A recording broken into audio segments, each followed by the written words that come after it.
Hi, I'm Rory. I work as a graphic designer at a marketing firm downtown, and until recently, I thought I had the perfect relationship with the perfect guy. 8 months ago, I met Jake at a coffee shop near my office. He literally bumped into me, spilled my latte, and insisted on buying me another. One coffee turned into dinner that night, and before I knew it, we were spending every weekend together. Babe, can we take a selfie? This sunset is gorgeous. I held up my phone as we sat on the pier last Saturday. You know I hate being in photos. Just enjoy the moment. Jake squeezed my hand and kissed my cheek. I snapped the sunset alone and posted it with a vague caption. It was the same routine every time.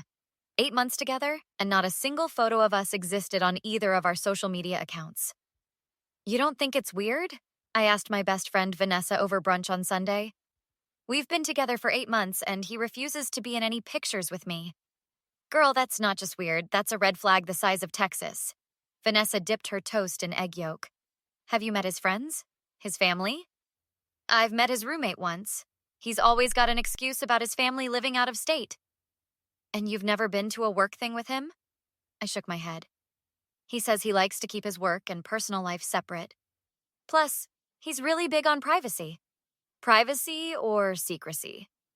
Vanessa raised an eyebrow. There's a difference. Later that week, I spotted Jake across the bar when I was grabbing drinks after work. He was with some guy I didn't recognize. Hey, surprise! I walked over, giving him a quick kiss. Jake looked startled. Rory, what are you doing here? Just unwinding after work. Who's this? I'm Chris. The guy extended his hand. I work with Jake in the marketing department. Nice to meet you. I'm Rory, Jake's girlfriend. Chris's eyebrows shot up. Girlfriend? Wow, I didn't know Jake was seeing anyone. An awkward silence followed before Jake jumped in. We haven't really made it office news yet. Chris and I were just discussing the Miller account. After an uncomfortable half hour, I left them to their work discussion. That night, I couldn't sleep. I opened Instagram and scrolled through Jake's profile. Nothing about me, not even a hint that he was in a relationship. Then I saw the comments. Looking good. Dinner next week? Wrote someone named Melissa. Miss your face. When are we hanging out again? From a girl called Elena. And Jake's response is, absolutely. And, soon, I'll text you. I scrolled through more posts, finding dozens of flirty comments from women, with Jake responding as if he was completely single. My stomach dropped. The perfect boyfriend suddenly didn't seem so perfect anymore. I took a screenshot of every flirty comment and response, my fingers trembling with each tap. My phone buzzed with a text from Vanessa. You still coming over tomorrow to help me paint? Yeah, and I need your detective skills. I think Jake is playing me. The next day, I spread my evidence across Vanessa's kitchen counter. Look at all these comments. Who the hell is Elena? She's all over his posts. Vanessa scrolled through Jake's Instagram on her tablet. Wait, I'm checking something. She tapped rapidly. Girl, I found her, and there's pictures of them together from 3 months ago. That's during your relationship. I peered over her shoulder. Elena was gorgeous, tall, blonde, and constantly draped around Jake in photos. But he told me they broke up last year. He said they barely talk anymore. Well, his arm around her waist at the Rivera Club tells a different story. Vanessa showed me a photo tagged from 6 weeks ago. And look at the comments. Under the photo, Jake had written, "Best night with my favorite person." My heart sank. I've never even been to the Rivera Club with him. He always says it's too expensive.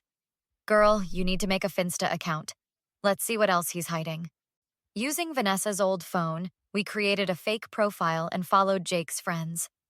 Within an hour, we'd found dozens of group photos from parties, dinners, and weekend trips, all with Jake present, all during our relationship, and all without me.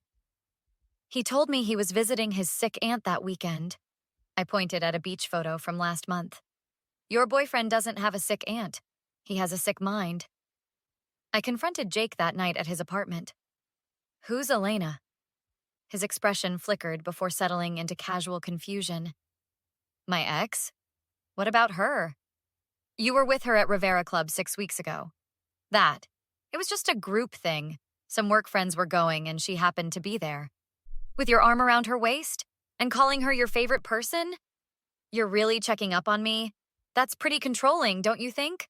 Don't turn this on me. You've been hiding me from everyone in your life. I'm private, Rory. I've always been clear about that. You're making something out of nothing.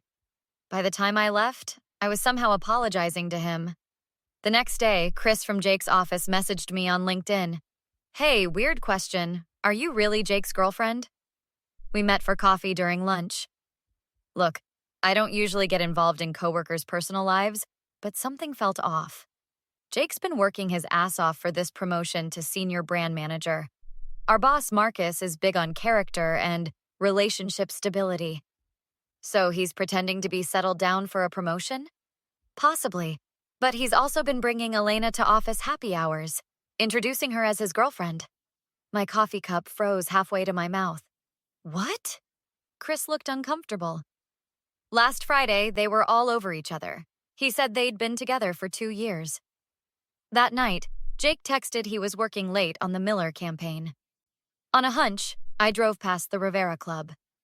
There in the window sat Jake and Elena, his hand caressing hers across a candle-lit table. I sat in my car outside the Rivera Club for 20 minutes, watching Jake caress Elena's hand, laugh at her jokes, and kiss her across the table.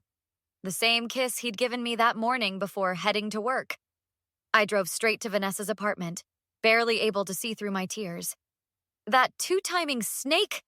I literally watched them making out at dinner while he's supposed to be working late. Vanessa handed me a glass of wine. Don't you dare cry over this loser. We're gonna make him pay. How? By slashing his tires? That's not me. No, we hit him where it really hurts. His precious career. The next morning, I texted Chris to meet for coffee. He was with her again last night, wasn't he? Chris looked genuinely sorry for me. Yep, while supposedly working late on the Miller campaign. Tell me about this promotion. It's a big deal. Senior brand manager with a 40% pay bump. Jake's been kissing Marcus's ass for months. Our boss is really traditional values loyalty, stability, family man type stuff. And Jake's pretending to be this stand-up guy? Exactly. The decision's coming down next week at the company gala. It's between Jake and me, honestly. I stirred my coffee, an idea forming. Tell me more about Marcus. Mid-40s, divorced, major fitness guy? Does that charity run every year? The one for children's cancer research? The Hope Run, this Saturday? That's the one. I called Vanessa immediately after. I need running shoes. We're joining a 5K this weekend. Saturday morning, Vanessa and I positioned ourselves near the registration tent where Chris had mentioned Marcus always volunteers. There he is, Vanessa nudged me.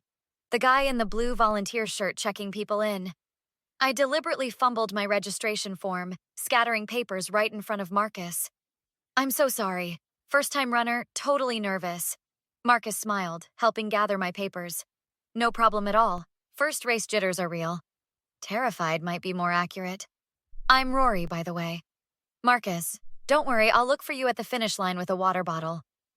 He did exactly that, and we ended up chatting for half an hour after the race. I mentioned my graphic design work, but carefully avoided any connection to Jake or his company.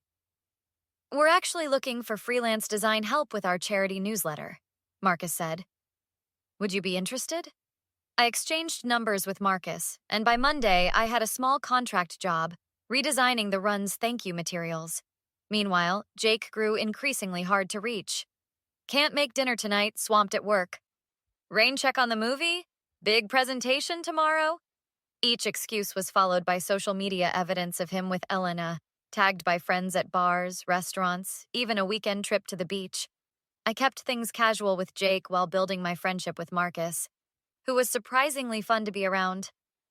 We met twice for coffee to discuss the designs, and he seemed genuinely impressed with my work. These look fantastic. You know, we have our annual company gala next Friday. Would you come as my guest? I'd love to introduce you to our marketing team. I'd be honored. Should I bring my portfolio? Absolutely. Who knows? We might have more work for talented hands like yours. I spent hours getting ready for the gala, selecting a sleek black dress that screamed confidence. Vanessa helped with my makeup and gave me a final pep talk. Remember the plan? Lots of photos. Tag everyone. Trust me, I won't forget. Marcus picked me up in his Tesla, looking handsome in his tailored suit. You look incredible, Rory. We arrived at the Grand Hamilton Hotel where company executives and employees in formal wear mingled in the ballroom. I scanned the room and spotted Jake near the bar with Elena on his arm. He hadn't seen me yet. Let me introduce you to some people. Marcus guided me through the crowd. I shook hands with the CEO, the marketing director, and several other executives, making small talk about design and marketing trends. I could feel Jake's eyes burning into me from across the room when he finally noticed. This is Rory, the talented designer I was telling you about, Marcus said to his colleagues. I made sure to pull out my phone at every introduction. Do you mind if I get a quick photo? I'm building my professional portfolio. Everyone happily obliged. Marcus even suggested group shots with the executive team. I angled each photo to ensure the company logo was visible in the background. Finally, Jake approached, practically dragging Elena with him. Marcus, great event. His voice was strained as he glanced nervously between us. Jake, glad you could make it. Have you met Rory? She's been doing some fantastic design work for my charity. The color drained from Jake's face. We've met. Actually, we've dated for 8 months. I smiled sweetly. Isn't that right, Jake? Elena dropped his arm. 8 months, but we've been together for 2 years. 2 years? Marcus frowned. Jake, what's going on? It's not what it looks. Let me clarify. I pulled out my phone and showed Elena our text messages, photos from dates, everything. He's been seeing both of us simultaneously. You lying piece of garbage! Elena slapped Jake across the face, the sound echoing through the ballroom. You told me she was just some clingy client. And he told me you were his ex, I added. Marcus stepped between them. I think we've heard enough. Jake, we'll discuss your employment status on Monday. While Jake frantically tried to explain, I slipped away and posted all my photos with company executives, tagging everyone, including Jake and Elena. My caption, amazing night at Sterling Marketing's gala with Marcus and the executive team. So grateful for new opportunities and honesty in both business and relationships. No more secrets. Within minutes, notifications exploded on my phone as mutual friends connected the dots between Jake's double life. Chris found me by the dessert table. Holy shit, that was spectacular! Marcus just told me I got the promotion. Congratulations, you earned it honestly. An hour later, Elena approached me at the coat check. I had no idea. Thank you for showing me the truth. He played us both. Not anymore. I just publicly dumped him on Instagram, tagged all his friends and family. I left the gala on Marcus's arm, feeling lighter than I had in months. My phone buzzed with a text from Jake. Please call me. I can explain everything. I deleted the message, then blocked his number. Everything okay? Marcus asked. Perfect. Actually, I've never been better. What would you have done if you discovered your partner was living a complete double life? Would you have exposed them publicly like Rory did? Or handled it privately? Is public humiliation ever justified when someone betrays your trust so completely? If this story resonated with you, hit that like button and subscribe for more relationship drama and revenge tales. Your comments help me know what stories you want to see next.